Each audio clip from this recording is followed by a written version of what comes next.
Good evening. My name is Kelly Nevins, and I'm the Executive Director of the Women's Fund of Rhode Island. My organization represents over 2,000 women in the state of Rhode Island who firmly believe in reproductive freedom. There have been a lot of really eloquent speakers here this evening, and I'm not going to repeat everything that they've said, but I will share a couple of other statistics that have yet to be mentioned. Number one, the United States is number 45 out of 144 developed countries on the Gender Equity Index. And what that index looks at is really what the status of women is compared to men. This issue is a gender equity issue, the right to be able to choose for ourselves our reproductive freedom, the direction that we want to go for ourselves and our families. And there is a war against women going on right now. Just think back into the last campaign and the grabbing of pussies and the idea that women should be punished if they are going to seek abortions, things that were said on the campaign trail that were awful. And we're seeing many things come to pass right now that are dangerous for women.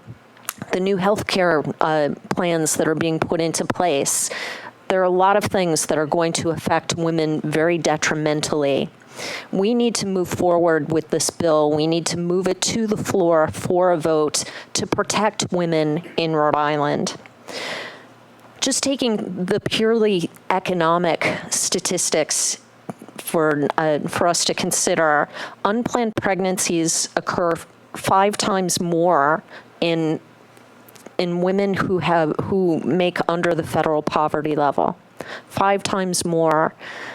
This means that when low-income women get pregnant and they're not able to control their reproductive destiny, that we are putting their families in even further economic dire straits.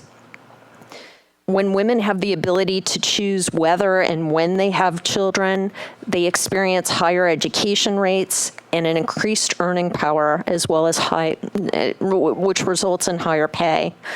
If we think about this as an economic issue for Rhode Island, it means that more people are working, more people are giving back to our economy. We're making a stronger Rhode Island.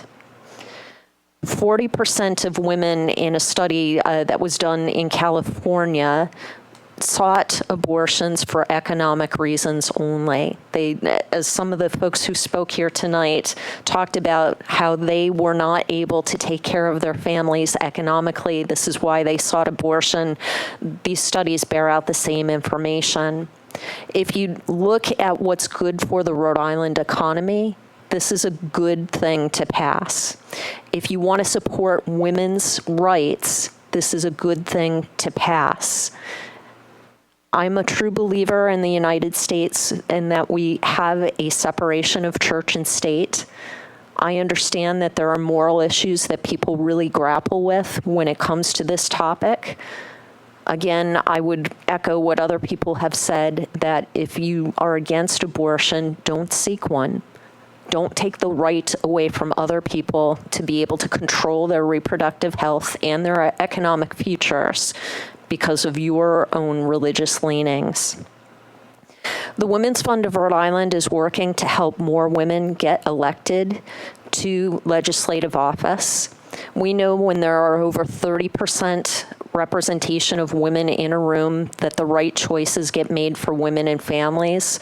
I will tell you that this is something that is very important to the women who are considering running for office.